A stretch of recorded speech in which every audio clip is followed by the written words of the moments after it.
Good morning and welcome back to the second hour of LoveBabz, Love Talk on Babz Rolls Ivy. I'm delighted this morning because I get to talk about autism, particularly autism in the Black community. Specifically, You Are the Joy Autism Foundation folks and founders, Wayne Mccloud and Tracey Foskey. How y'all doing? I'm good, thanks. Okay, unmute yourself, Wayne.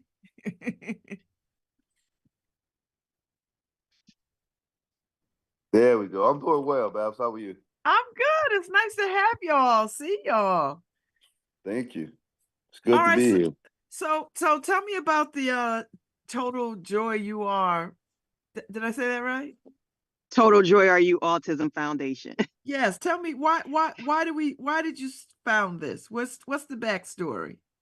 Well, my now 19-year-old son inspired me. He was diagnosed with autism at the age of 3.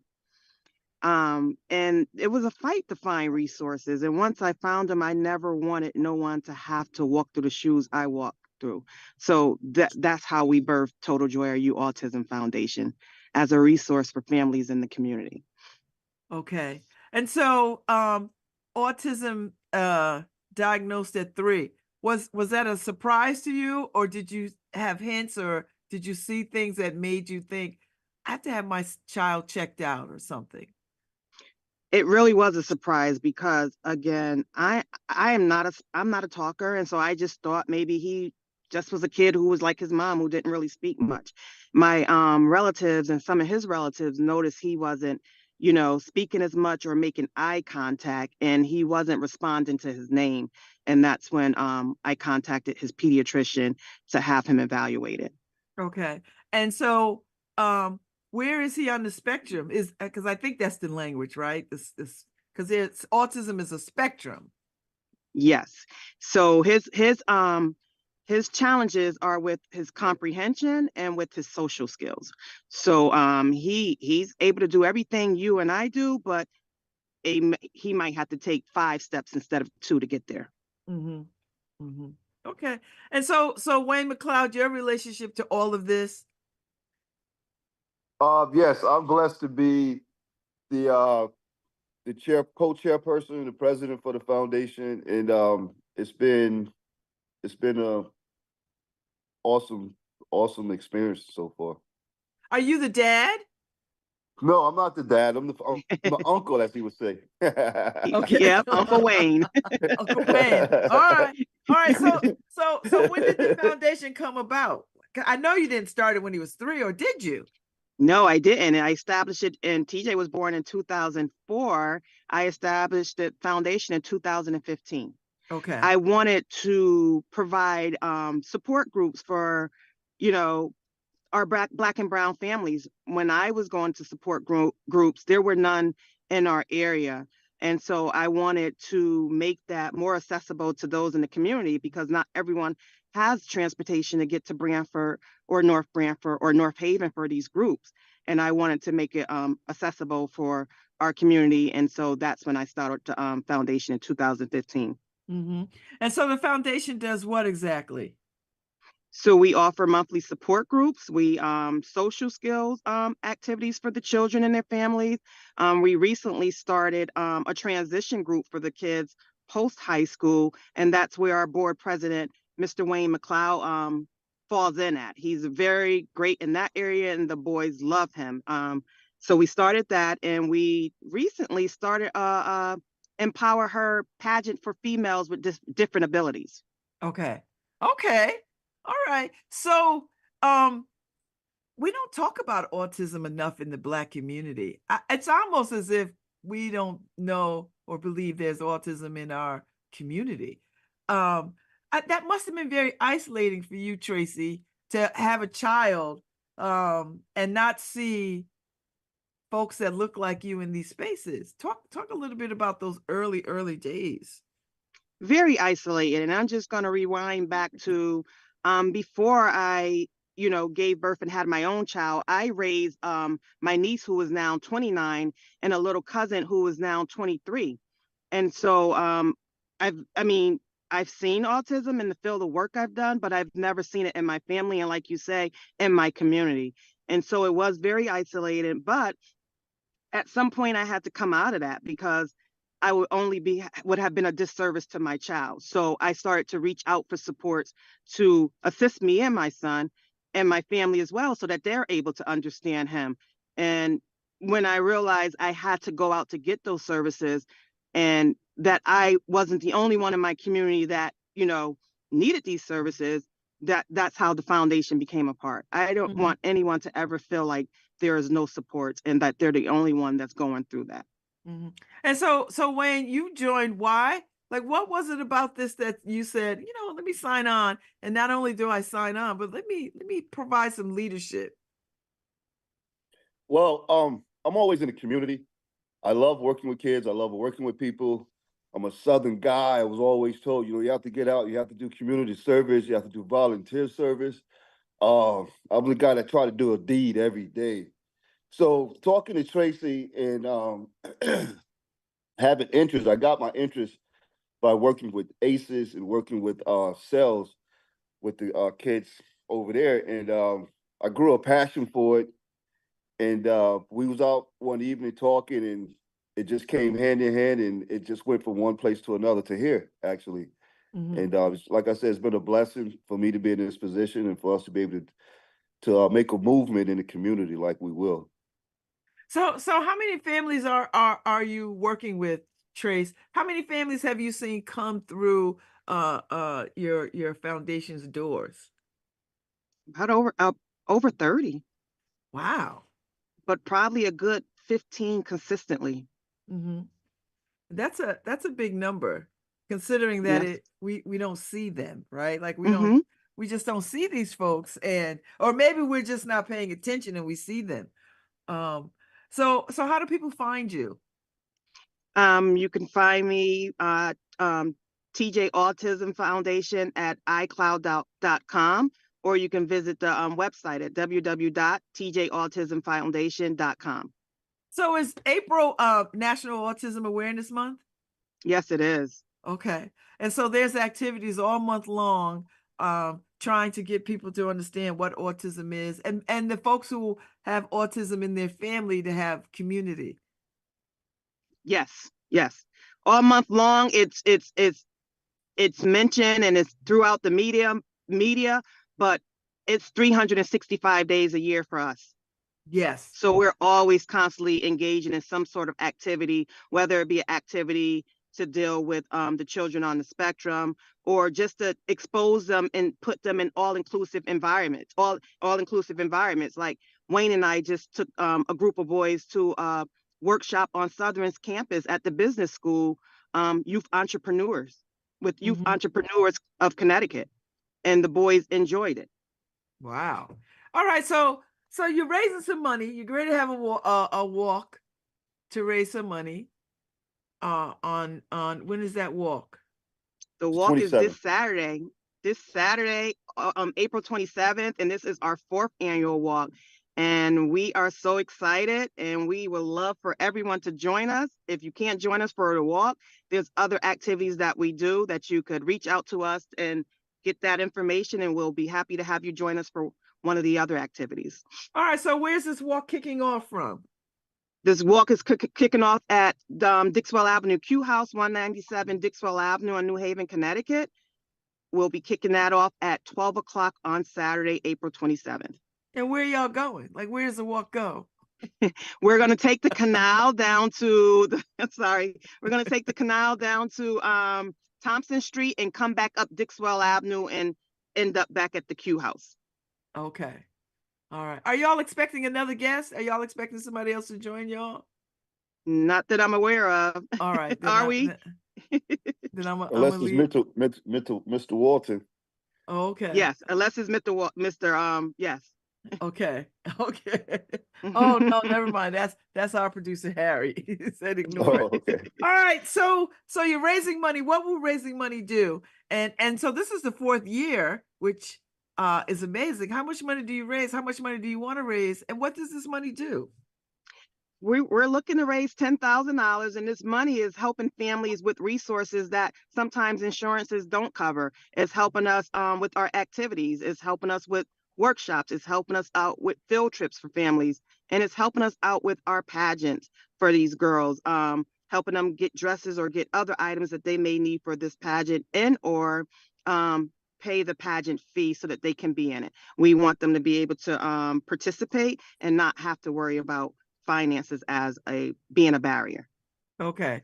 Okay. And so y'all have other ways to raise money. Is that right, Wayne? Like y'all do you do other activities to raise money? Are you writing grants? Are you talking to people? Do you take individual donations? We're in the grant processes, right? And we also accept donations as well. We actually in the process of enhancing our fundraising for the foundation. So we're in the process of developing, putting different boards and committees together as far as raising money for the things that we need for the foundation. So Tracey, when your son was first diagnosed with autism, what was your hopes and dreams for him? And what have you watched over the years? Because I met him at the New Haven Alumni Chapter Delta Lighthouse Award luncheon thing. And he got up and he spoke and he was so eloquent and just so charming. So what did you hope for him as he got this diagnosis and you watched him through the years? What was that like? At first it was like, oh my God, my son will not be able to. I thought maybe he wouldn't even be able to be in a regular classroom setting. I thought he would have to be set aside and be in a self-contained classroom. But after, the fight and advocating for him and knowing what he needs and what works best for him, he was able to be placed in a regular classroom setting and pulled out for his services. I also thought that he wouldn't be able to work. He's working through the City of New Haven Youth at Work program. He's been working ever since he's been in high school, employed for their summer program and actually employed through their program for Youth at Work from November up until May. So he's working, and he's also taken his first class, college course on UNH campus last summer through Youth Entrepreneurs Connecticut, and is currently taking a class at Gateway. So as the saying go, delayed but not denied. He's making progress, but in his own timing. Mm-hmm. And In so his own timing. tell me what it's like, Tracey, to sort of see him accomplish things, because in those initial days you just were like, I'm just, he's just not going to be able to do a whole lot, but he has superseded anybody's limitations that they had for him. Talk a little bit about how that makes you feel to sort of see him accomplish and to grow. It makes me feel proud to see him where he is today from where he used to be, and that I'm glad I didn't stay isolated. I'm glad I did get out and, found the resources that would work for him and help him succeed in life. So I'm a proud mom of this amazing young man, and I'm proud of all individuals and all families that are working and not putting limitations on their kids, not listening to what the doctors said, like this kid would never speak. My son initially did not talk, and you wouldn't believe that based on when you saw him at the Lighthouse Awards event. This was a kid who couldn't speak, and now this is a kid who speaks too much sometimes. Yeah, So yeah, I had one of those. I'm proud. I'm proud of my son, and I'm proud of my village that helped me. Who supported me, because without that support, I don't think we would be where we are today. Mm-hmm. So Wayne, what do you tell other families and folks when they talk about kids with autism? I mean, because you're working, I mean, you're running this foundation or co-leading this foundation, and you have to be surprised at the ability of what these folks can do. I'm very, very surprised. What I tell individuals that these kids are smart, these kids are honest, and they're gonna tell you how they feel, and they're gonna be straightforward. And we all know it's always good to work with an individual, let alone a human that has those qualities, of those genuine qualities of being who they are. And I just love being around them. It's very challenging for me because some kids are higher expertise in certain areas like computers than I am, and that's overwhelming for me because I I go to talking and start conversations about certain things like I know, and then they just take it to another level, and I have to slow them down. They're like, wait, hold up, I don't know about that. So it's very challenging, man, but it's a good challenge, and I love it. I love it. I just love being around and love doing the things that I can do for them and with them. And Mhm. I was telling Trace once I was going to take the kids to a concert, and she said, "Wayne, they went to a concert last night." I said, "Oh my gosh!" So they're doing things. They're doing things already. So they're already ahead of my agenda of what I would like to do. So I have to engage more with them to see where they're at, so I can make the assessment to jump on board with them. So Tracy, when families find you, what sort of state of being are they in? I mean, because now they can. I mean, you've been doing this for quite a while. Your son is quite successful. What kind of state are people showing up to seek out what you have to offer? What where are they in the when they show up? Some are just getting the diagnosis, and some are midway and don't have the are not able to get.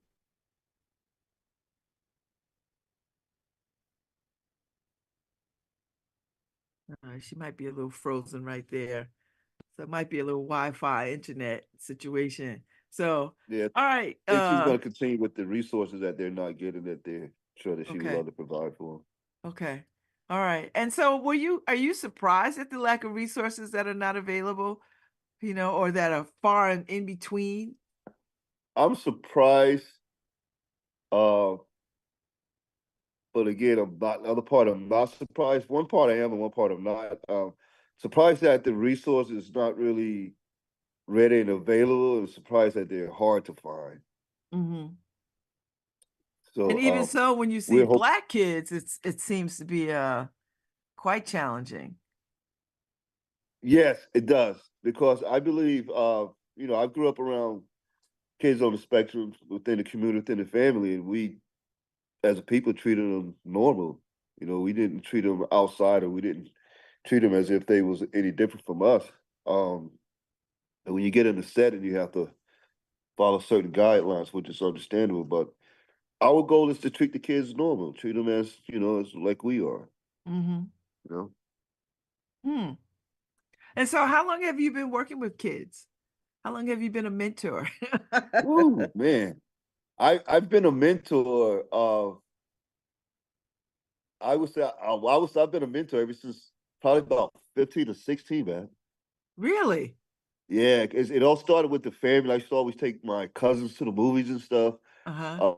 Uh, and then it went into the community with started in the church, and all those, I had a good foundation growing up, and it started there, and then it started in college, working with kids in different programs, and then it just excelled from college, and it went into the field of my career. I was a rehab therapist for the state of Connecticut, but I did recreational, therapeutic recreational. Mhm. So I was able to expand that mentorship with those kids throughout that career, and I was also able to do it within the fraternity as well. And it just keeps going and keeps going and keeps growing, and now this is where I'm at, and I love it. Okay. And so when you see kids with autism and people sort of discount them, what do you say to that? Um, you have to be careful what you say to certain people's. I normally try to ease my way into engage a little bit by saying hi or saying something, and when the parents see us engaging, then they kind of feel a little comfortable, and then I'll kind of like introduce myself a little bit about this is what I do, or this is what I like to do, and it becomes natural. And it's it's it's it's it's challenging to get the parents and the others to understand that we all are normal, and we're all here. Mm, mm. Hey Tracey, welcome back. You want to finish your thought? Yes, I said some. I'm so sorry. My Oh, phone so overheated. listen. I do live radio every single day. All kinds of glitches happen. Sometimes I get thrown out of my own show. So listen, no worries. So go ahead. So yes, like I was saying, some are coming, just get hearing their child's diagnosis for the first time. Some never been to a support group and don't know how to start. So those you just, you walk closely to and say, you know what, you can sit in a support group and don't say anything. Just jot down what you want to say and we could talk about it later, or you can give it to me and I can read it out. And then there are some of them who are having a hard time with getting the services they need to get from their children in the school system. So they're coming at every, each have their own needs at that point in time. But TJ Autism Foundation is here to help them in whichever way that we can. Mhm. And so I listen, education I think is quite challenging and there's so many barriers because my children, some of them had uh learning disabilities and learning challenges, and it was and they're not on the spectrum, and I know how hard it was to advocate for them, in these spaces. Talk a little bit about what your experience has been. I mean, I would imagine, Tracey, that every turn you had to press for, oh, he could be in this class, oh, he could do this work, oh, he could, you know don't treat him any different than other children. Like, don't isolate him. Don't. I mean, talk a little bit about some of those challenges and some of the triumphs through that. It was hard. It was hard because in the beginning he had a lot of behavioral issues. So he was hitting kids and I was always getting calls to the schools. But I don't want you to not, discipline like him like you would discipline another kid. Um, but I also want you guys to understand his diagnosis. And so I took it upon myself when I think he was in fourth or third grade, um, to go and speak to his classmates about autism. And the teachers and the special education teacher worked with me on that. And there was Arthur, the cartoon character, and there was a scenario where he talked about autism, and that's the video they played. And I think that's when the students started to understand my son more, and that they were open and more accepting of him, and he began to make friends. Oh, talk about that friend piece, Tracey. How do children with autism integrate and make friends? And again, it's hard. I mean, again, and you have to let them know you're not meant to be in every circle. So if someone doesn't want to be with you, then that's okay. There's always going to be someone you can connect with. So with the group I have, the transition group, they're all friends amongst each other. But then, I have my friends who have kids, and they begin to form friendships and bonds with them and family members. Hmm, hmm. It's hard though. It's hard when children on the outside don't understand the individual. So it's hard. Mhm, mhm.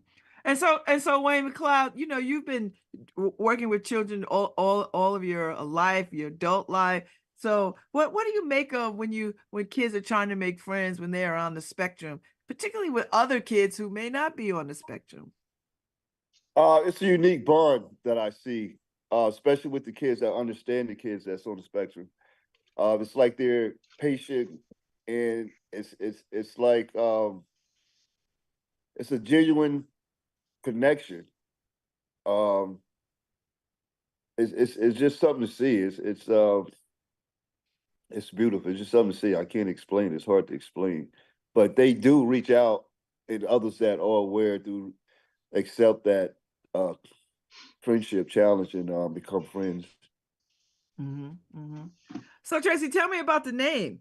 Total Joy Are You? Where did that come from? What's Oh, the story? so the story behind that is TJ is my son's nickname, TJAY. And I chose that spelling because there was something special about TJ. The moment I held him and looked into his eyes, he was just such a joy. And so not only did I choose that for him, not knowing in the future that it would be for the foundation, all children on the spectrum, not even on the spectrum, but all children are a joy. So total joy are you is how that was birthed. Oh, I love that's a wonderful story. That's a wonderful story. So what are your hopes and wishes for him moving forward? I would like, and I think one of my biggest fears is leaving this world before TJ. Mhm, And so my hopes and wishes for him moving forward is that he's able to live independently without me, right? And that if he's not, someone is going to take care of him just as good as I do. mhm, mhm. I would imagine that's a very profound fear, you Yes. know. But I think that's a fear for all mothers. I Mm-hmm. think like I think all mothers, particularly in this climate, you know. Now, do you concern yourself? I mean, he is a black man. You know, he's 19, he's tall, he's good looking. Do you worry about the ways in which people perceive him in the world? Do you worry about him being in the world? And I mean, because you know, black boys and girls, you know, we seem to be targeted way more than other people around police matters, around adults not understand, just all kinds of ways in which our safety is challenged. Do you have those talks with him? And Wayne, do you have these talks with these young men about the talk? Do you have them?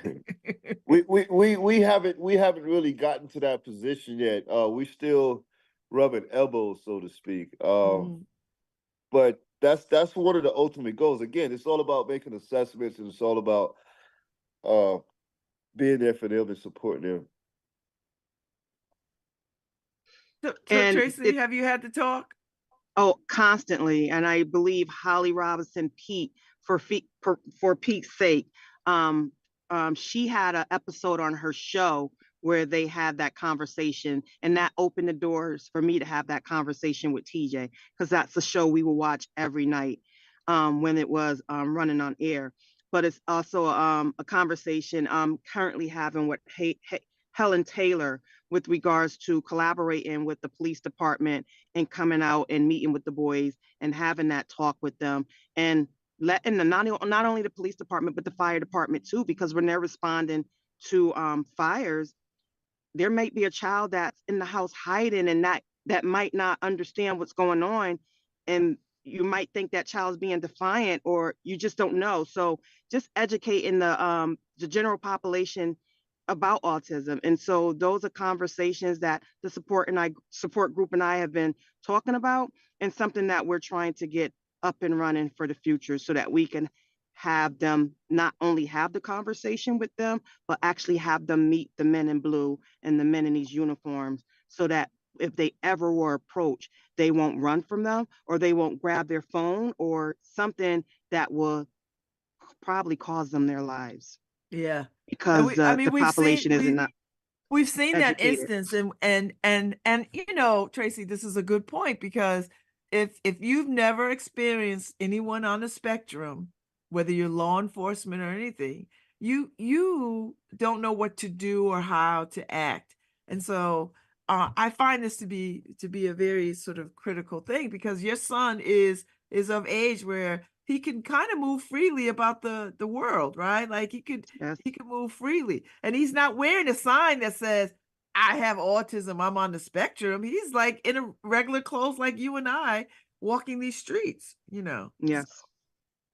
And Holly Robinson Pete is the earliest champion I know of autism.